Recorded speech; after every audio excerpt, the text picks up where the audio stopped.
Shalom shalom bakunzi ba K90 TV reka nongere abaramutsa muhereye ndizako muguwe neza nshuti zanje ndizako umuvyeyi wacu data wa twese ashikaye kwagira neza mu mpande zose reka rushikaye kuzamurira amashimwe Imana yacu ko aribeye icubahiro ubu nibihe byose amwe ivyo ndabaramugije mwaramutse cyangwa mwiriwe yivanye naho muherereye sinaga Imana yahabwa icubahiro yetigo turaganira twa Pastor Ciza nije ndabashikiriza kino kiganiro Imana niyo buhungiro imisi yose re kwa mbere isaha imwe kiganiro kiba cabagezeho bizako muriko murubakwa cyane tubaze rusenga Imana kugira ngo tubananye kuganiraho data mizina ga Yesu twagushimiye umuvyeyi wacu uzi kugira neza mwami w'abami tugushimiye itondo ciza cyangwa umugoroba mwiza bivanye naho uyu muntu aherereye ndareka ko ibidasanzwe shikara kuba ku buzima bwiwe ureka numvira ijambo wese ndareka imwemu yawe y'ubuzima shikari guhindura imwerekeye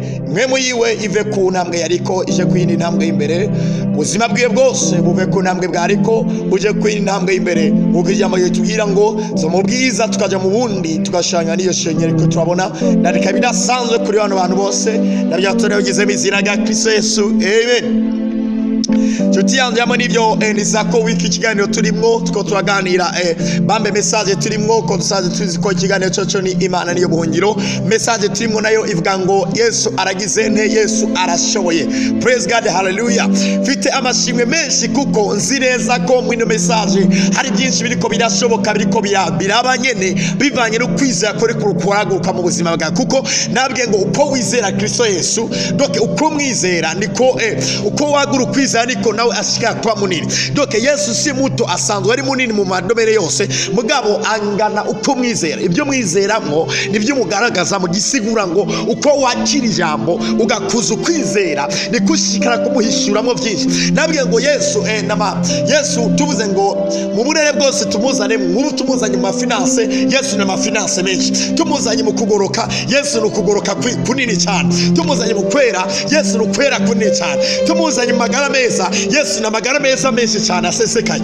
mugabo tuvuze amagara meza gisigura ngo Yesu amagara meza umugaragazamwo bivana naho ugeze mu kumwizera mukareka amagara meza Yesu ukwera umugaragazamwo bivana naho ugeze mu kumwizera kukwera Yesu ukugoroka umugaragazamwo bivana naho ugeze mu kumwizera kukugororoka Yesu tuvuze itunga umuhishuramwo bivana naho ugeze mu kumwizera kwitunga praise God hallelujah Yesu arashoboye kandi ashoboye mu burere bwose nta kare na kamwe Yesu atozaramo impinduka praise God hallelujah abiza nanje byo mumbwire amena rimeta kabaya kugira ngo ndavyemeze ko nawe wavyemeye genda muri commentaire vuga amena nini cyane hallelujah hallelujah Yesu aragizene arashoboye mu Kiswahili bavuga ngo Bwana Yesu anaweza tena anaweza yote hallelujah hallelujah kugira ngo tubana yeka tubanze usome jambo ry'Imana twariko twasoma ku musi w'ejo tukako twasomye mu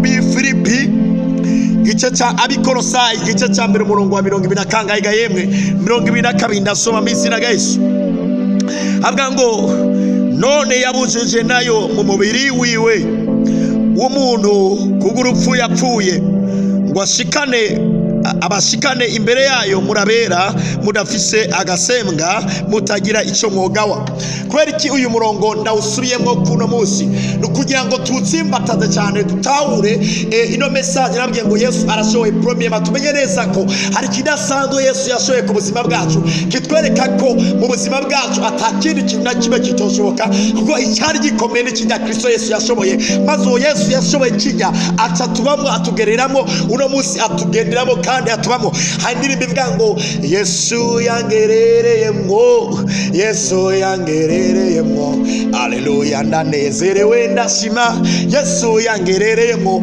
haleluya haleluya muri bavuga ngo ndanezerewe kandi ndashima kuko Yesu yagizene yangerereyemwo avuga ngo Yesu yangerereyemwo gisigura ngo Yesu ambamwo haleluya ndanezerewe ndashima kuko Yesu agirane kuko Yesu ambamwo praise God haleluya uwo mwami akubamo kandi agirane akugende agenderamwo. Imana ihimbaze cyane, Imana ihimbaze gose. Hani batubwira ngo Yesu yatwuzuje n'Imana mu mubiri wiwe, mu mubiri wa Kristo yaciye atwuzuza n'Imana. Imana ihimbaze cyane. Igikomeye cyane uko Yesu yatwuzuje n'Imana. Bino Yesu yabishoboye atwuzuza n'Imana. Nimba utarabyizera si kubera Yesu atabishoboye, si kubera byamunaniye, yarabishoboye. Rero ndugu yangu, nta kintu na kimwe kitoshoboka kirengeye icuko Yesu yarangiza ibyaha byawe hama akakuzuza n'Imana. Ibindi byose biroroshye.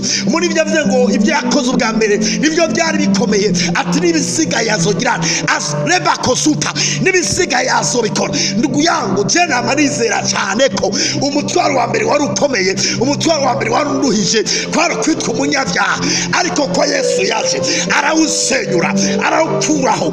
Itete cyangagiriza agikura hagati yanje n'Imana, akibamba ku musa repa kosono. Itete cyanandukanye n'Imana agikura hagati yanje nayo, akibamba hehe ku musaraba. Erima takabaya rototabaya esekabaya. Itanandukanye na Yesu, itanandukanye n'Imana. Yesu yagishoboye, yagikuyeho, yakiranduye, yakibambye ku musaraba. Uno munsi ndi umwana w'Imana zima, uno munsi uri umwana w'Imana zima, uno munsi Imana yatwishimiye, uno munsi Imana yaturaba ikavuga ngo gujye umwana waje, kubera Yesu yarabishoboye. Yagukuye mu bigo, yagukuye mu ngoyi z'umwasi, yakugobotoye rababaneza pepoti binyoma satani yosana izare nace ngo ivyari bikomeye byose yarabikuyeho, ivyari bikomeye byose bitayeko, yaciyambamwo bitayeko, angenderamo. Bene data, ndiko nakangura ishengero, mureketwa doke, mureke kwakingo Yesu, ko Yesu arakomeye, ko Yesu amaze kimwe ahubwo bwacu manga turizibira ugasa turashingira karimbi ubushobozi bwa Kristo Yesu, tuko turashingira karimbi imbaraga z'Imana zitwamwo, ko turashingira karimbi imbaraga z'uwo mwami atugenderamo. Ubundi uwo mwami yashoboye ibirengeye ibyo twebwe twibaza, mugasanga twebwe two turashinga karimbi. Uwo mwami atishinga karimbi gute? Dufate nk'ubu nimbura umuntu wizana bamwe bisi bavuga ngo nta muntu yoba mu isi adakora ibyaha, ibyo jewe narabyase cyane. Twarya murimbwira ngo asikaba ibidashobokera abantu bishobokera Imana, ibidashobokera birashobokera kubera Yesu ambamwo. Umva ndugu yangu, nube muri babantu bimba bemeranya n'abisi ngo erega ngo abana b'Imana barakena, abana b'Imana ntidukena, abana b'Imana tugwara, abana b'Imana tugabita, kubera Kristo agirane gahe atubamo. Mbega hari icyo Yesu amaze muri wewe, mbega hari icyo Kristo amaze muri wewe, arakimaze cyane. Areba koso, uyu ni umwami ashoboye, uyu ni umwami atananirwa, batananirwa nawe ntunanirwa.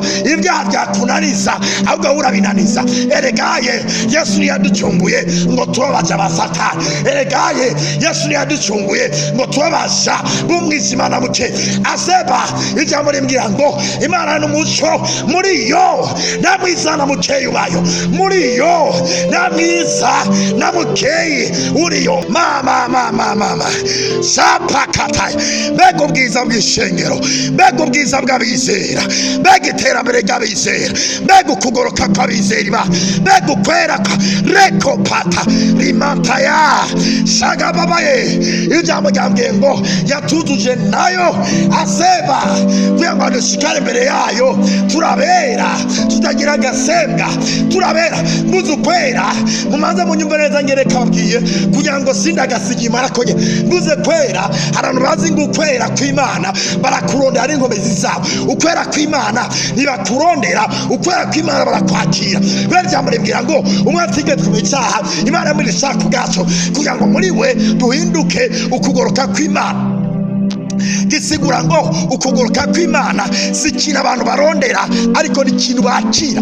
Kandi ukugoroka kw'Imana kabwire neza, ukugoroka kw'Imana n'ubushobozi bw'Imana budushoboza gukora iby'Imana igomba. Kubera Bibiliya ivuga ngo ibikorwa byo kugoroka, ntabwo ivuga ngo ibikorwa by'umuntu, ariko ibyera ibigororotse ibihambaye bikorwa n'ubushobozi bw'Imana bwitwa ukugoroka kwayo yaduhaye, natwe turakwakira. atwananje ati ndi umugororotsi narakizwe umugororotsi ndakora ibyo kugororoka ngendera mu byo kugororoka. Yesu yarashoboye kumpindura ukugororoka kw'Imana nzima. Mwarahezagwe cyane, mugira umunsi mwiza. Ugize ikibazo mbaza muri commentaire, nakubwiye ko ndakwisha kugira ngo duterse cyane. Mwarahezagwe cyane mu mugisha, iberekeye mutera mu imbere, iberekeye amagara meza, iberekeye n'ukwera, iberekeye n'ukugoroka, iberekeye n'ukuca imbere kandi hejuru mugaragaza ubwiza bw'Umwami, mutwarwa y'abafashwe mbere mu kumenyekanisha ubumote bw'Umwami. Ibyo ndabya turabyize mu izina rya Yesu, amen. Mwarahezagwe rwose muri mugisha.